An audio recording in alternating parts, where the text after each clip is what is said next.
Est-ce que vous savez que les vrais riches n'aiment pas l'argent? C'est pourquoi Dieu leur donne encore plus. La plupart des gens qui aiment l'argent, c'est les pauvres. C'est pour ça qu'ils sont pauvres. Ne courez pas après tous ces secrets, ces mystères et ces lois et ces principes pour vous enrichir. C'est pas la volonté de Dieu. Satan a fait en sorte que l'argent est devenu le roi de la terre. L'église aussi. Dieu n'est pas contre la richesse. Mais nous confondons devenir riche pour Dieu et l'amour pour l'argent. Aimer l'argent, c'est différent de s'enrichir. Celui qui aime Dieu est capable d'appliquer tout le reste de la loi. Celui qui aime l'argent va désobéir à chacune des règles. La Bible dit, l'amour de l'argent est une racine de tous les maux. Nul ne peut aimer maman et aimer Dieu. C'est pas possible. Les deux sont antagonistes, les deux sont opposés. Le premier degré d'amour de l'argent, c'est celui qui est prêt à faire du mal, à trahir, à détruire par sa quête de l'argent. C'est celui qui est prêt à vendre toutes ses valeurs. L'amour de l'argent, c'est celui qui est prêt à sacrifier sa vie de prière, sa communion avec Dieu, femme et enfant, pour avoir plus d'argent.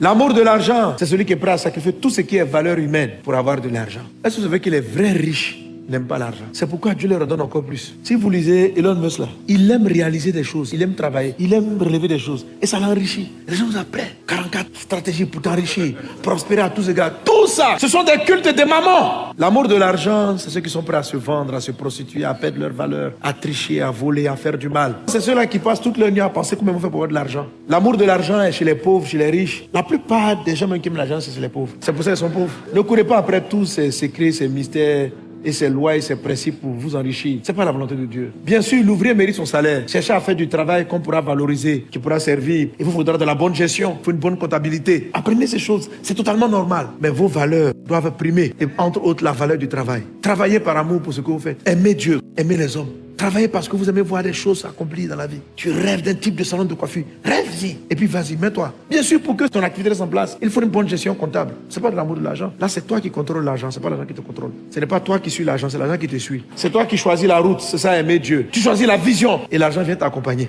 Et c'est ça l'esprit qui est dans cette église, dans cette maison. On réfléchit d'abord à comment on va aller sauver les âmes avant de réfléchir à est-ce qu'on a l'argent pour aller sauver les âmes. Je ne regarde pas qu'est-ce qu'il y a dans la caisse pour savoir quelle constat on va faire. Je regarde là où Dieu veut qu'on aille. Et je ne m'inquiète pas pour les ressources.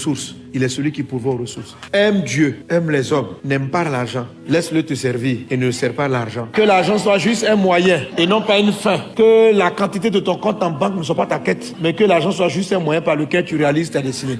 Prions par rapport à ce troisième ennemi.